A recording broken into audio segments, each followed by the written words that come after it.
Russia 1936 The 12th of September 2017 Get short URLThe INF Treaty, which prohibits the development, deployment and testing of ground-launched ballistic or cruise missiles with ranges between 300 and 3,400 miles, celebrated its 30th anniversary on December 8. The United States has long been claiming that we are allegedly exceeding the limits of the treaty prohibiting the deployment of cruise missiles with a range of 500 to 5,500 kilometers.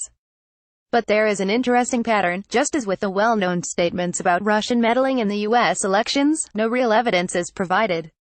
In other words, the accusations are absolutely unsubstantiated. They are not supported either by the technical characteristics of the launcher allegedly not meeting the treaty, nor by flight telemetry data.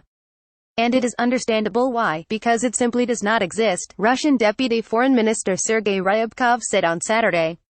The Deputy Foreign Minister has explained that the U.S. growing anti-Russian campaign is an indicator of U.S. wish to withdraw from the Intermediate Range Nuclear Forces Treaty INF, with Washington appearing to be looking for a pretext and trying to create its own ideas for the introduction of new sanctions against Moscow, adding that the dissolution of the document would deal a hard blow to the global nuclear non-proliferation regime. Read more why INF treaty between U.S. Russia remains key to global security. So anti-Russian propaganda campaign in the context of the INF treaty looks increasingly like an attempt to project U.S. issues onto another entity. Its increase may be a sign of Washington readying to withdraw from this treaty just as it withdrew from the anti-ballistic missile treaty, Ryabkov said. The high-ranking has yet again reiterated Moscow's commitment to the deal. On our side, we are committed to the treaty, always have rigorously implemented it and are ready to continue to do so. However, if one side stops to comply with it, we will have, as Russian President Vladimir Putin said previously, to issue a mirror-like response.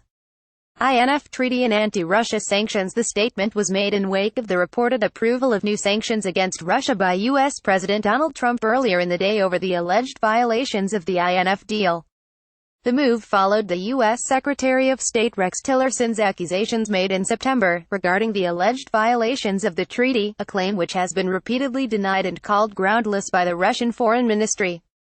Read more. Trump approves new sanctions against Russia over alleged INF treaty violations. Moscow has also warned the United States against trying to talk to Russia with the language of ultimatums, or to exert military and political pressure. The 1987 INF treaty prohibits the development, deployment and testing of ground-launched ballistic or cruise missiles with ranges between 300 and 3,400 miles.